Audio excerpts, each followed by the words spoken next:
Iya. Nah, hari ini bagaimana sih pertukaran informasi Kementerian Keuangan BPAD yang selama ini sudah terjadi saat sebelumnya dulu?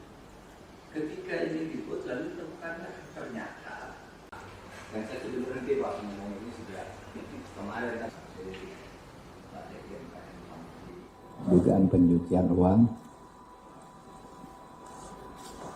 yang melibatkan sekitar 647 orang pegawai di Kementerian Keuangan sejak tahun 2009 sampai 2023. Sudah dibicarakan karena sebenarnya yang pertama itu saya dengan Menteri Keuangan itu sangat dekat, punya semangat yang sama, kalau tidak bisa dibilang sama persis ya, hampir sama. Itu punya semangat memberantas korupsi. Itu saya yakini Ibu Sri Mulyani dengan segala langkah-langkahnya dan laporan-laporannya di sidang kabinet. Saya juga mendukung itu dan saya selalu berbicara, selalu memberi tanda-tanda senyum bahwa itu cocok gitu. Kalau misalnya ada pembicaraan yang sangat keras gitu, karena kami punya semangat yang sama untuk memberantas korupsi, sehingga apa yang saya lakukan itu sebenarnya atas harapan dari Ibu Sri Mulyani dan dukungan saya ke Ibu Sri Mulyani. Nah, untuk itu maka saya jelaskan seperti berikut. Saudara, saya mengumumkan yang terakhir, ada transaksi mencurigakan yang terjadi di Kementerian Keuangan berdasarkan laporan atau informasi dari PPATK sejak tahun 2009 sampai 2023. Saya katakan transaksi yang mencurigakan sebagai tindakan atau tindak pidana pencucian uang. Tindak pidana pencucian uang itu bukan korupsi itu sendiri. Misalnya saya contoh yang paling gampang itu tindak pidana pencucian uang yang baru ditemukan oleh PPATK sehari 2 hari ini. Orang laporannya ke KPK 56 miliar, mengagetkan kita karena hanya eselon 3. Lalu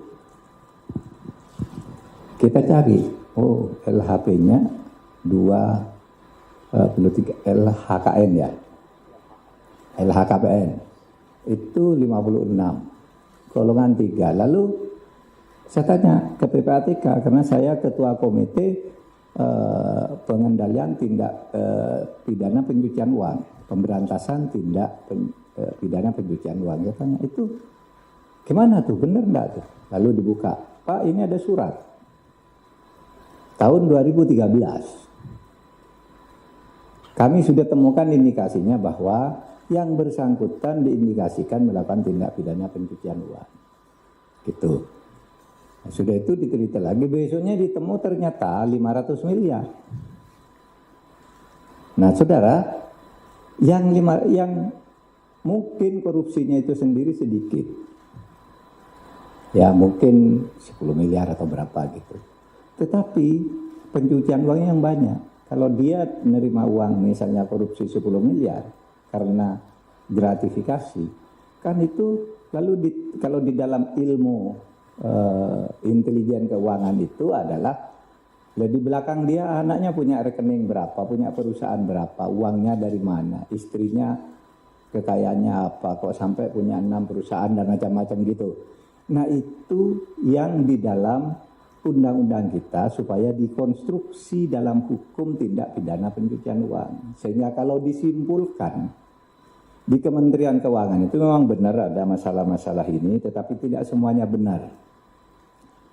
Malah benarnya kalau dikaitkan dengan korupsi, itu yang dilakukan oleh Kementerian Keuangan itu sudah berhasil mengembalikan 7,08 triliun dari korupsi, dari kasus-kasus itu. Yang lain ada yang masih berjalan, ada yang sudah divonis oleh pengadilan, ada yang ya masih berproses, ada yang belum terlaporkan dan sebagainya. Nah, itu yang diumumkan ke publik oleh Menko Polhukam. Tetapi ingat, Menko Polhukam tidak pernah menyebut nama orang dan angka untuk setiap rekening.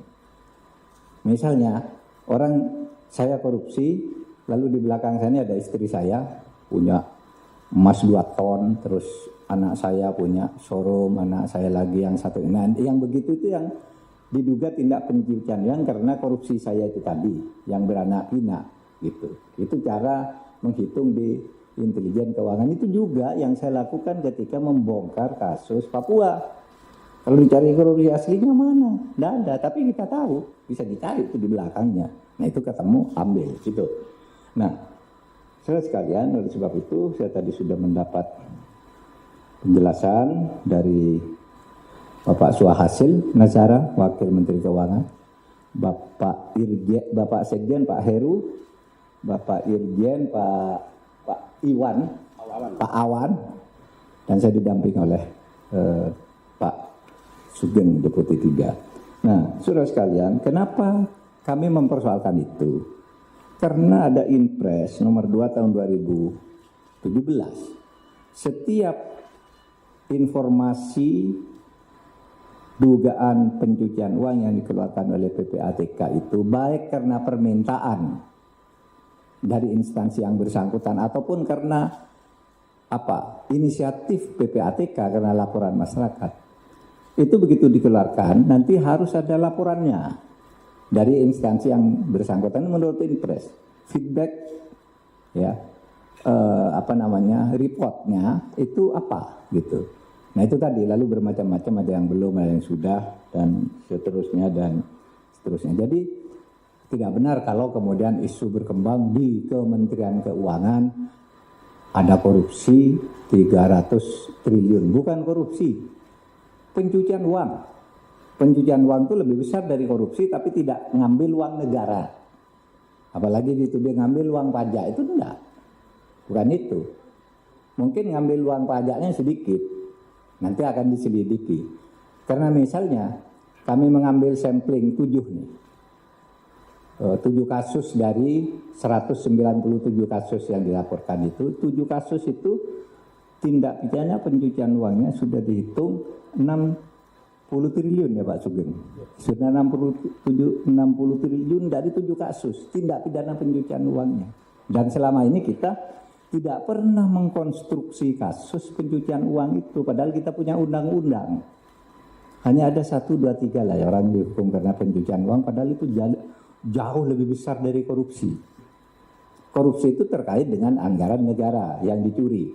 Oleh Kementerian Keuangan sudah berhasil dikembalikan 7,08 triliun. Nah, yang pencucian uangnya yang 300-an ini akan kita tindak lanjuti.